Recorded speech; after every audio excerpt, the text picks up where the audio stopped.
నా పేరు జి విజయ్ కుమార్ అమ్మ, డివిజన్ 8 ప్రెసిడెంట్. ఎట్లుంది ప్రభుత్వం మారిన తర్వాత? గత ప్రభుత్వం ఎట్లుండే, ఈ ప్రభుత్వం గత ప్రభుత్వాన్ని నమ్మటట్లేరు. ప్రజెంట్ మాత్రం ఇప్పుడు ఈ ఎలక్షన్ తర్వాత 2-3 హామీలు ఉన్నాయి, ఇంకా అవి కూడా మేము హామీలు సక్సెస్ఫుల్ చేస్తాము. ప్రజల మధ్యలో మాత్రం ప్రజెంట్ మంచి పొజిషన్ ఉంది కాంగ్రెస్. అది ఫ్యామిలీ ప్యాక్ అయింది కదమ్మా, ఫ్యామిలీ ప్యాక్ అయింది. అది ఒక రాష్ట్రానికి సంబంధించిన పార్టీ కాదు. అది ఇవాళ ఏమో 2 BHK అయింది. ఇవాళ 2 BHK తెలుసు కదా మీకు. రీసెంట్ గా కేసీఆర్ అన్నాడు, నేను చావు నోట్ల తలకాయ పెట్టి తెలంగాణ తీసుకొచ్చిన, మళ్ళీ పార్టీని బలోపేతం చేయడం నాకు పెద్ద పని ఏం కాదు. చావు నోట్ల పెట్టి ఎన్నిసార్లు పెడతాడేమో చావు నోట్ల. అది ఎట్లా వచ్చింది తెలంగాణ అనేది? ఎట్లా వచ్చింది? ఏ విధంగా వచ్చింది? 1200 మంది చనిపోతే బలిదానంలో చేస్తే అది అయింది. అట్లకి చనిపోయారు ఇంట్లో. అట్లకి వెళ్ళి కొన్ని ఎవరైనా టైంలో అది ఉద్యమం చేశారా? తీరా సోనియా గాంధీ పార్లమెంట్ బంద్ చేసి డిక్లేర్ చేసిన తర్వాత అప్పుడు వచ్చి అడ్డం పండుకున్నాడు తప్ప ఇంకేం చేయలేదు. వాడు ఏం లేదాడా? మాకు తెలిసిన మటుకు మేము ఓపెన్ చెప్తున్నాం. ఎందుకంటే 1200 మంది కాల్చుకొని చనిపోయారు ఈ తెలంగాణ గురించి. వాళ్ళ ఆత్మశాంతి కోసం సోనియా గాంధీ ఇచ్చింది. దాన్ని వీడు జర సక్సెస్ఫుల్ చేసుకున్నాడు ఎవడు? కేసీఆర్. అంతే తప్ప ఇంకేం చేసినాడు ఏం లేదు. వాడు చేసింది ఏం లేదు. 10 లక్షలు అప్పు చేసిపోయాడు. సో మీరు నిండొచ్చు, నేను కూడా నిన్ననే విలేజ్లలో తిరిగిన బాగా ఇట్లనే పబ్లిక్ టాక్ కోసం అని. కేసీఆర్ తీసుకొచ్చిన పథకాలు బాగున్నాయి, రేవంత్ రెడ్డి ఏం తెచ్చిండు అనేసి. పథకాలు అంటే మనకు ఇంతమందికి ఏమన్నాడు? దళితునికి 3 ఎకరాలు అన్నాడు, అది ఇవ్వలేదమ్మా. తర్వాత ఈ దళితునికి ఏమన్నాడు? అది దళిత బంధు అన్నాడు. దళిత బంధు ఓన్లీ హుజురాబాద్ ఇచ్చిండు, మునిగోళ్ళు ఇచ్చిండు. మన త్రూ అవుట్ తెలంగాణ మొత్తం ఇవ్వలే కదా. వాళ్ళ కార్యకర్తలకు ఇచ్చిండు, వేరే కార్యకర్తలకు ఇవ్వలే. అది కూడా ఫెయిల్యూర్ అమ్మా.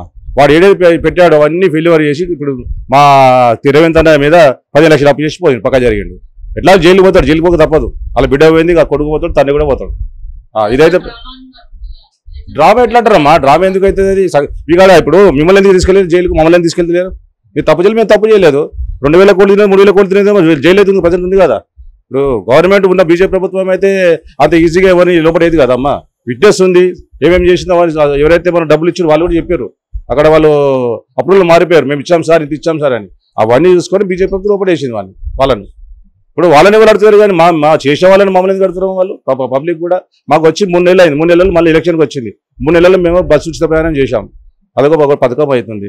కరెంటు కూడా మేము చాలా మటుకు కరెంట్ కట్ అయింది. చాలా మటుకు 200 యూనిట్ అది చాలా మటుకు కట్ అయింది. నెక్స్ట్ వచ్చేది ఏంది? ఇప్పుడు మాకు 2500 నెక్స్ట్ మంత్ వేసేస్తాం. అది ఎలక్షన్ అయిపోగానే నెక్స్ట్ అది కూడా మాకు సక్సెస్ఫుల్ చేస్తాం. దాంతో మాకు ఎంపీ ఎలక్షన్స్ కాకుండా మళ్ళీ వచ్చే కార్పొరేట్ ఎలక్షన్ మాకే వస్తుంది. అది పక్కా. అది ఎవరు రాబోతున్నారు మరి? సునీత మహేందర్ రెడ్డిని అసలు ఇక్కడ గుర్తుపట్టరా అంటారు. మరి రాజేందర్ ఇక్కడ గుర్తుపడుతున్నారు. రాజేందర్ నాలుగు జోరున గారు, వీడేమో రావి లక్ష్మణరెడ్డి ఏమో భూపాలపల్లి. ఈమె ఓన్లీ చేయలేము లోకల్ ఆమె. అది లోకల్ ఆమె. ఎవరు ఇప్పుడు ఆమె 2 టర్మ్స్ జెడ్పీసీ చేస్తుంది ఆమె. అలా భర్త ఒకసారి మినిస్టర్, ఇప్పుడు ఎమ్మెల్సీ. అది ఎంత గుర్తుపడతారు? వీళ్ళు ఎవరు గుర్తుపడతారు కదమ్మా. లోకల్ 4 వాళ్ళు అంటారు సార్. దాని పరిస్థితి ఓకే. ఈయన హుజూరానికి కరీంనగర్ డిస్ట్రిక్ట్ వెళ్ళి వచ్చిండు ఎవరు? రాజేందర్. ఈతేమో అక్కడ వాళ్ళు తంతే ఎవరు అన్నలు తంతే ఇక్కడికి వచ్చిండు ఎవరు? రావి లక్ష్మణరెడ్డి. అంతే కదా. ఇక్కడ లోకల్ మనిషి ఇప్పుడు ఇతను ఎవరు? మన పట్నం మహేందర్ రెడ్డి. ఈజీ గెలుస్తుందమ్మా. మా యొక్క రేవంత్ రెడ్డి అన్న సిడబ్ల్యూసీ అయితే మాకు ఈ పథకాలు ఇచ్చిందో అమలయ్యే సూచనల నుండి అన్నీ అవుతున్నాయి. దాని ప్రకారం గెలుస్తున్నాం ఈజీగా. పార్టీ పరంగా గెలుస్తుంది, పక్కా గెలుస్తున్నాం. ఇక పార్టీ అయినా అభ్యర్థి కూడా అయిపోవు. రేవంత్ రెడ్డి అని ఇష్టం, రేవంత్ రెడ్డి ముఖమే కదా. అతను అంటే నడుతుంది కదా. రేవంత్ రెడ్డి అంటే పార్టీ పరంగా ఇప్పుడు మనకు 5 హామీలు ఇచ్చినప్పుడు 3 అయినాయి. ఇంకా 2 కూడా చేస్తారు కదా. మాకు వచ్చి 4 నెలలు కాలే. ఇప్పుడు అవి కూడా సక్సెస్ఫుల్ అయితే మాకు మళ్ళీ తిరుగుండదు. మాకు 2 టైమ్స్ ఇదనే వస్తాడు మళ్ళీ రేవంత్ రెడ్డి అని.